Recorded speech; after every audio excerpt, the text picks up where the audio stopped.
Hey everybody, this is Kira from the forums, and today I want to talk about the first dev blog for Fusion Fall Universe, which is Living Like Larry. Now, it's not really a new dev blog. We've already seen this one before back on Fusion Fall Legacy, but this is the first dev blog that the team has put out on this website. So I want to give my thoughts on it and just talk about it a little bit, even though it's been talked about to death. But the main focus of the dev blog is Larry from Time Squad, which isn't not really an older show, but it was like in the mid 2000s. I'll have to double check my years on it. It didn't last super long compared to others like Codename Kids Next Door and Billy and Mandy, but it was still a fun show. It was all about 3 time travelers who went to different points in the past. I really can't remember if they went to the future. It was mostly just events in the past that they would either correct or fix or just be there to learn. So Larry's story is that the station that they live on was hit, and him and Buck and Otto, his 2 partners, crash landed into our time on during Fuse's invasion, and they've been separated. Larry's in Goat's junkyard, which makes sense for him since that's where his head was back in the original game. So he's there. This time, instead of just being a head, he is now a full person, which that would actually be a funny mission if you think about it, that you have to go and find his separate parts and put them back together. But that would probably take too much time, and it would look weird since you probably won't see the items disappear after the mission. But he's there. He befriended Coop, which is kind of fun, but it makes sense. Like him and Buck, I wouldn't call them like best friends, but they care about each other. So it wouldn't be out of the norm that him and Coop would strike up a friendship, especially considering how friendly and outgoing Coop is. And while Larry's there, he's helping to find out how to fix Magus, which is one of the best options to fight Fuse, since Magus can go up into space and punch Fuse out.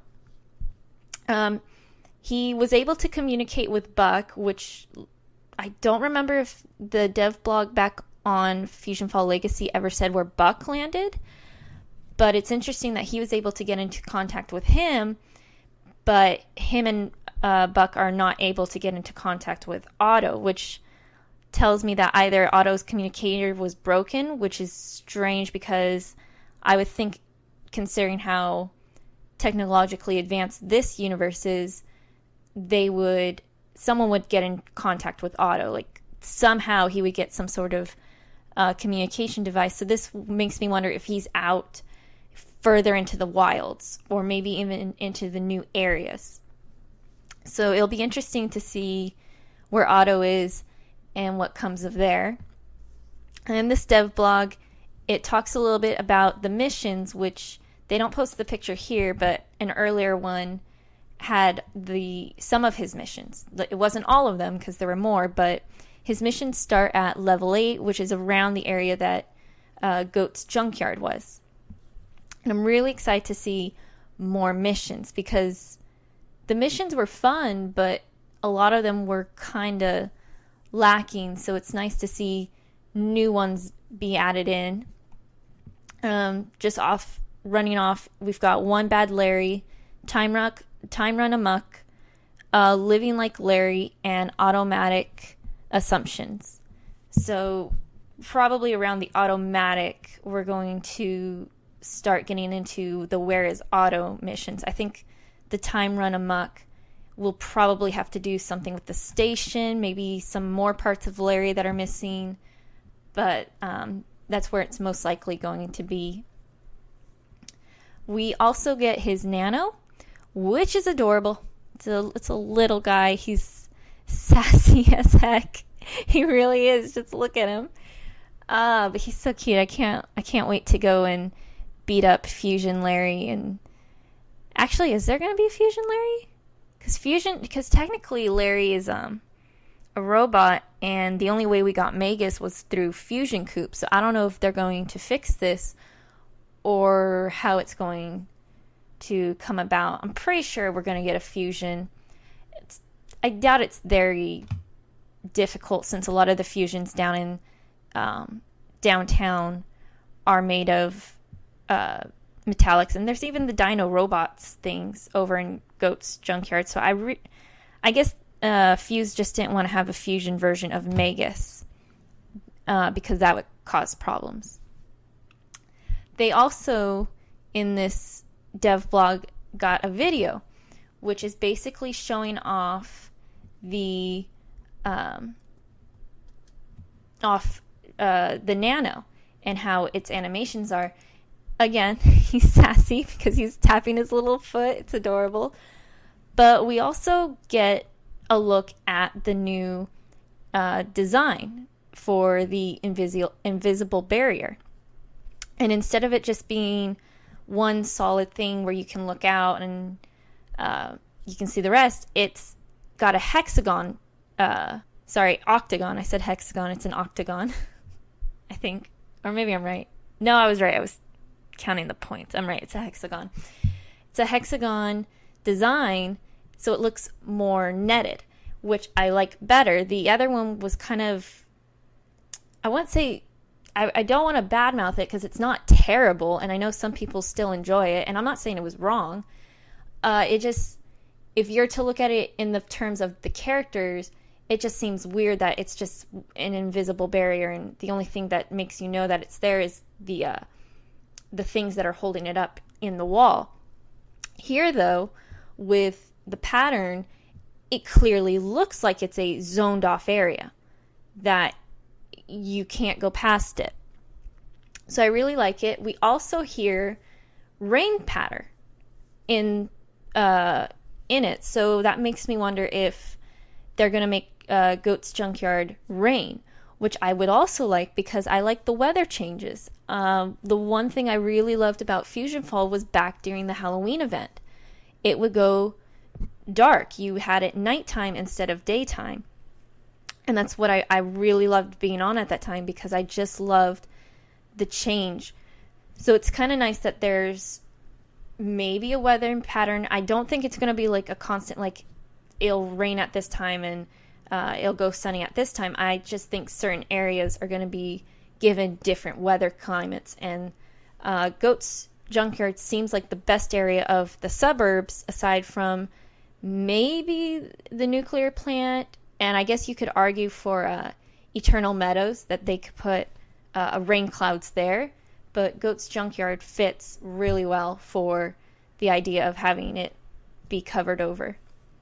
So, also it looks like in the background that the deck spot is hovering. I don't recall the deck spots ever hovering. It may just be I wasn't paying attention to them well, but I don't remember them hovering.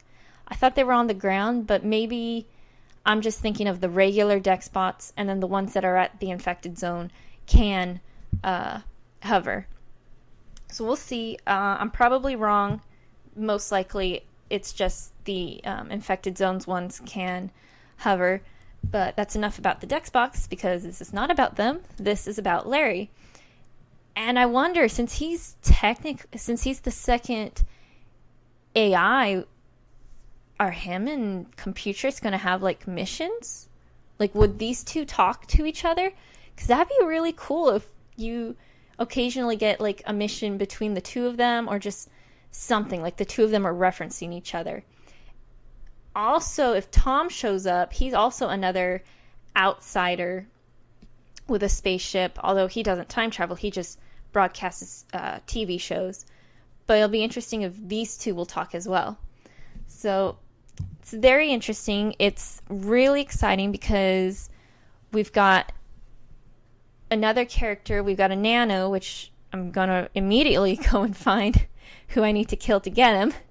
And we also get a new infected zone design, which is really cool. They didn't mention the station aside from like in the quick bio of, oh, well, this is what happened to the station, but we know it's crash landed on Earth. To my knowledge, I can't remember if it was confirmed or not, but it's a lot of us think it's somewhere in nowhere, because that would be make the most sense for it being there. And we did see pictures of it, so we know it's an actual model. I would like to go inside of it. Like, I know they can't do a full interior of it because it's just too large, and unlike Poka-Yoke's and Foster's, where it's much more confined, the station's just a bit bigger. So I wonder if they will have a section that you can enter, and that's where you go and beat a fusion. And I'm pretty sure you will have to go fight a fusion there. Depending on where they put Buck or Otto, it will most likely be one of them. You'll have to fight one of their fusions, whether it's just for a mission or for a nano. But either way, this was a really nice one. I loved it because I remember watching Time Squad. I didn't watch it super religiously as I did Codename Kids Next Door and even Billy and Mandy. But whenever it was on, I did sit down and watch it. And I can't remember parts of it.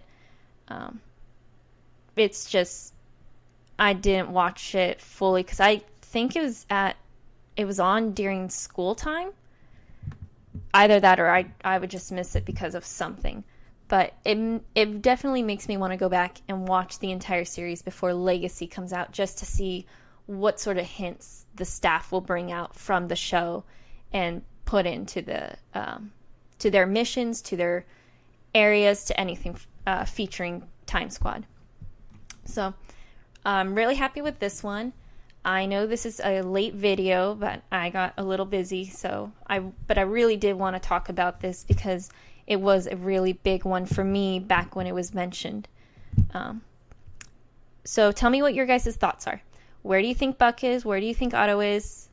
Correct me if I'm wrong about where Buck is, if they did mention it or not, and if they did mention where the Time Squad station was.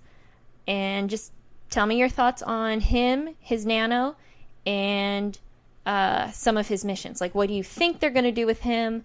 What do you think his missions that are currently known are going to be about? And Coop, who do you think he would talk to? Who do you think he would get along with, or maybe even not get along with? I want to know, so let me know in the comments, and I'll catch you guys all on the forums. And in Tom's famous words, stay gold.